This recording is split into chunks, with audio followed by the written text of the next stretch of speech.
Peace be upon you guys. Today we're gonna talk about corporate social reporting. First and foremost, what is corporate social responsibility, or better known as CSR? It is a concept whereby interests of the society or stakeholder are being considered by the organization.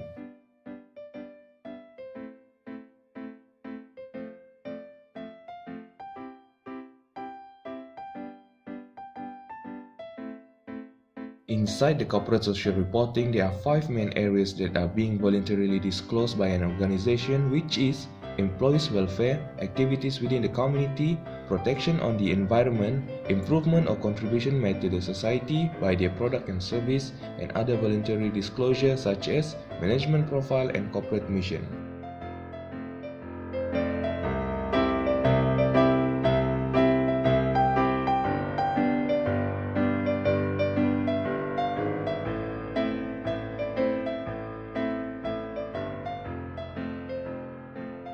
GRI, or Global Reporting Initiatives, is a framework for sustainability reporting on the concept of social and environmental reporting.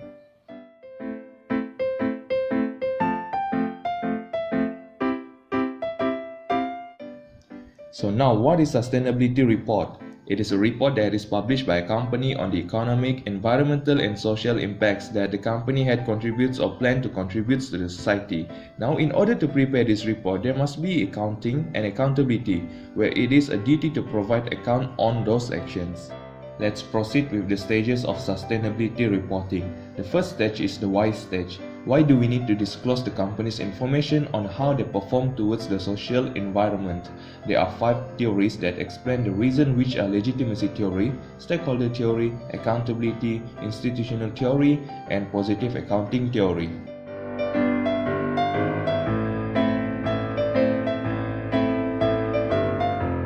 Second stage is the whom stage. The company main focus on reporting is to the shareholder.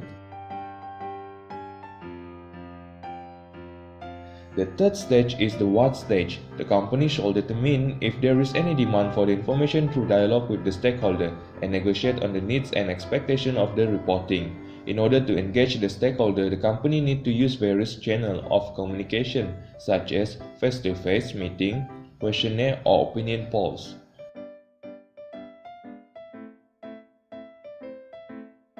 The final stage is the how stage. This stage discusses on the limitations of traditional financial accounting on assessing the reporting of social and environmental performance.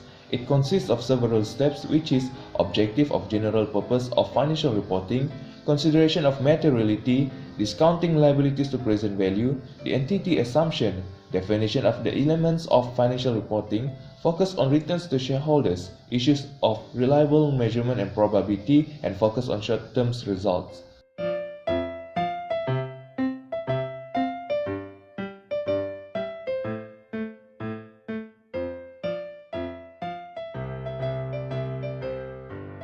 The reporting technique currently used is the triple bottom line reporting. It allows organizations to assess their performance to the economic, environmental, and social. This technique consists of different perspectives such as minimizing negative impact, but it also has its own problems such as determining the appropriate way to measure the results.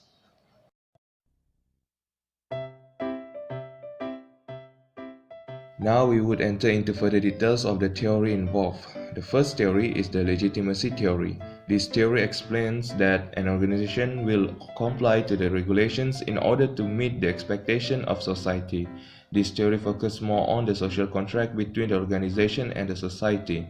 Social contract consists of expectation that society has on the organization in terms of their operation conduct and how the company treats the society and environment. The consequences of not fulfilling this social contract is that the organization may be difficult to get support and resources to continue the operation. The second note is the changes in community expectations. Community expectation can vary, therefore an organization must also adapt to the changes. How can a company legitimate the activities? It is by adapting to the changes and communicate it to the public. By communication, a company can maintain its legitimacy since they would be able to change the perception of the user and educate them. Other than that, public disclosure can also play an important part since it highlights the strategic nature of financial statements and other related disclosure. Last but not least, an organization must also make empirical tests on the legitimacy theory to examine the organization's social and environmental reporting practices. The second theory is the stakeholder theory. It consists of two branches, which is ethical branch and managerial branch. This theory is almost similar to the legitimacy theory. In the ethical branch, it focuses on primary stakeholder, which is people that contributes to the survival of the organization, and secondary stakeholder, which is people that influence or being influenced by the corporation. However, they are not essential to the survival of the organization. This branch treats both stakeholders equally, thus providing both of them right to information. The testing of this branch is currently cannot be validated by empirical observation. Managerial branch, however, focus more on responding or treating the most powerful stakeholders. The role of information in this branch is to act as a major element to manage stakeholders. This branch can also be tested by using empirical studies whereby it states that firms are more responsive to the concerns of financial stakeholders than the environmentalists. The final theory is the institutional theory. An organization will adopt particularly because of institutional pressure. This pressure might bring reward or survival capabilities to the company. The dimension involved in this theory is isomorphism and decoupling. Isomorphism is a constraining process that forces one unit to resemble others. Isomorphism consists of coercive, which is changes due to pressure from stakeholders, mimetic, which is to copy or improve current practices, and normative, which relates to the pressure arising from the norms. The outcome of isomorphism is that it is not easy to differentiate the three types of isomorphism, and it may not make the organizations to be more efficient. The second dimension is decoupling. It is where formal organizational structure or practice is separate and distinct from actual organizational practice. Sometimes company adopt certain structures, but it may be different when it is publicly pronounced.